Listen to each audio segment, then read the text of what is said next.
Assalamualaikum warahmatullahi wabarakatuh. Sugeng siang pemirsa ingkang samangke badhe kula aturaken sawetawis kangge ngisi kalongdanganing wekdal panjenengan. Taksih sareng kaliyan kula ingkang sampun sumadyo badhe ngaturaken pawartos ingkang paling enggalan pinitados. Taksih sesarengan kaliyan kula napa Yati Asyahid Lan kula Fahrian Miramdani.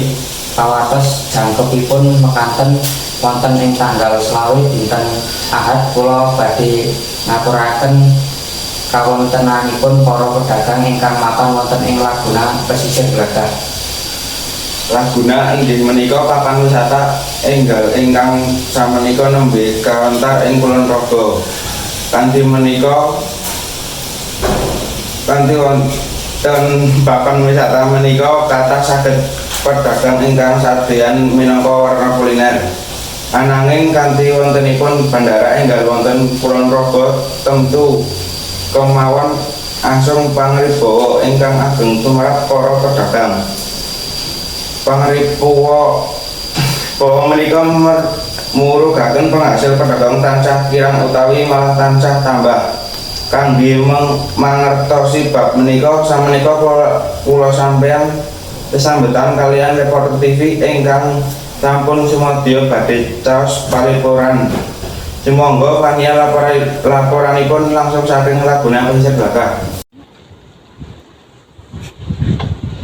Matur nuwun Fahri lan Yafi, sakmenika kula sampun wonten ing Laguna Pesisir Glagah lan sampun sesaringan kalian Ibu Arti saperlu caos informasi kadosipun kawontenanipun para pedagang ing Laguna Pesisir Glagah. Napa sampun dangu panjenengan sadeyan wonten ing papan menika? Sampun, Dik. Nggih antawis 15 tahunan.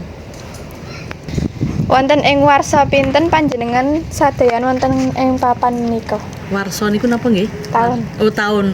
Tahun berarti adirano tahun 2015.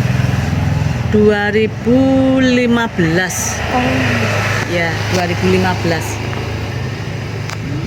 Pinten asilipun saben dinten panjenengan sadeyan ing papan menika? Artane pendapatannya apa gimana Nggih, ini? pendapatan. Oh, pendapatannya.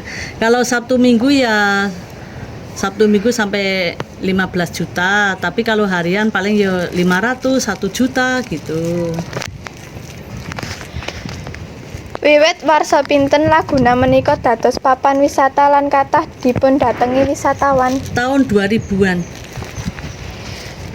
Kanthi wontenipun Bandara Iya, kados pundi pangaribawanipun tumrap penghasilan Ibu tansaya mandhap utawi malah tansaya meningkat? Semakin meningkat. Banyak pengunjung. Ya.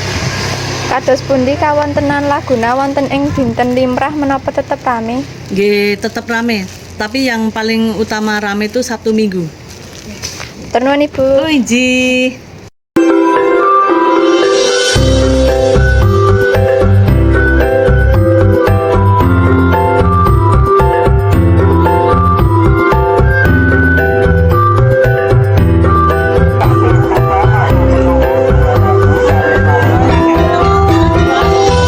Para pamirsa, mekaten ingkang saged kula laporaken saking Laguna Pesisir Glagah Kulon Progo.